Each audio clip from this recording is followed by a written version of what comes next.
100 में 90 शोषित है, शोषितों ने ललकारा है। धन धरती और राजपाट में 90 भाग हमारा है। ऊंची जाति वालों ने हमारे बाप दादाओं से हलवाई करवाई है। मैं उनकी राजनीतिक हलवाई करने के लिए पैदा नहीं हुआ। जी हाँ, एक ऐसा व्यक्तित्व जिसका पूरा जीवन बहुजनों के लिए संघर्ष करते बीता, जो बहुजनों का नायक बना, जिसे बिहार लेनिन का दर्जा दिया गया। सड़े हुए समाज की कुंठित विचारधारा ने जिस नायक की हत्या करवा दी, आज कहानी शहीद जगदेव प्रसाद कुशवाहा को याद किया जा रहा है। नमस्ते, मेरा नाम आदित्य है और आप द पंचायत देख रहे हैं। जगदेव प्रसाद अपने विचारों के प्रति कितने प्रतिबद्ध थे, इसका पता इसी से चलता है कि उन्होंने साफ तौर पर घोषित कर रखा था, ऊंची जाति वालों ने हमारे बाप दादाओं से हलवाई करवाई है, मैं उनकी राजनीतिक हलवाई करने के लिए पैदा नहीं हुआ हूं। सियासत में जगदेव बाबू एक ऐसा नाम थे जो खुले मन से स्मरणों को चुनौती देते थे और शोषित, पीड़ित, वंचित, लांछित समाज के हक और हुकूक के लिए पहली कतार में खड़े रहते थे। जगदेव बाबू द्वारा स्थापित शोषित दल भी इसी राजनीतिक चेतना की अगुवाई कर रहा था। जगदेव बाबू भविष्य में होने वाले तमाम सियासी बदलाव को लेकर आश्वस्त थे।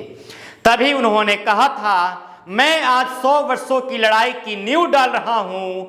यह एक क्रांतिकारी पार्टी होगी जिसमें आने और जाने वालों की कमी नहीं होगी, परंतु इसकी धारा रुकेगी नहीं। पहली पीढ़ी के लोग मारे जाएंगे, दूसरी पीढ़ी के लोग जेल जाएंगे और तीसरी पीढ़ी के लोग राज करेंगे। जीत अंतोगत्वा हमारी ही होगी। जगदेव बाबू को सत्ता विरासत में नहीं मिली थी।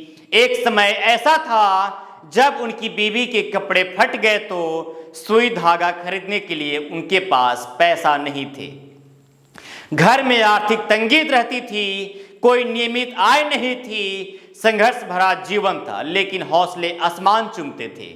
अपने संबोधन में जगदेव प्रसाद ने कहा था, आज का हिंदुस्तानी समाज साफ तौर पर 2 भागों में बटा हुआ है। 10% शोषक बनाम 90% शोषितों की इज्जत की लड़ाई हिंदुस्तान में समाजवाद या वामपंथ की असली लड़ाई है।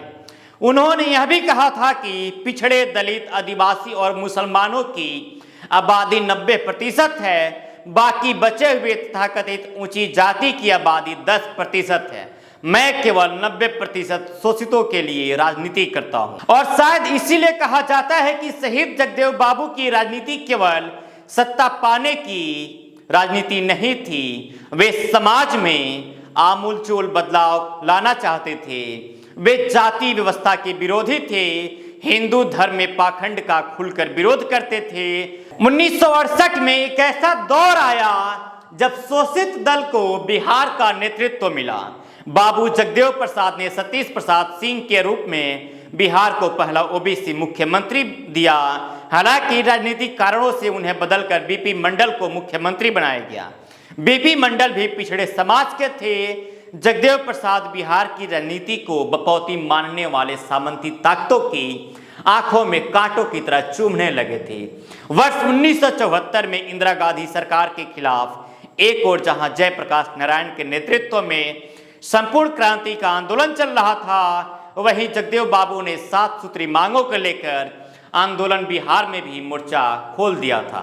इसी क्रम में 5 सितंबर 1974 को जगदेव प्रसाद को गया में गोली मारकर हत्या कर दी गई। जगदेव बाबू तो शहीद हो गए, लेकिन उनका व्यक्तित्व अमर हो गया। आज भी उनके नाम पर सियासी मंच सजाए जाते हैं, समाजवाद की अलख जगाई जाती है, उनकी बातों को याद किया जाता है, उनके कामों को याद किया जाता है। और फिर किसी कोने से आवाज आती है, 100 में 90 शोषित है, शोषितों ने ललकारा है। धन धरती और राजपाट में 90 भाग हमारा है।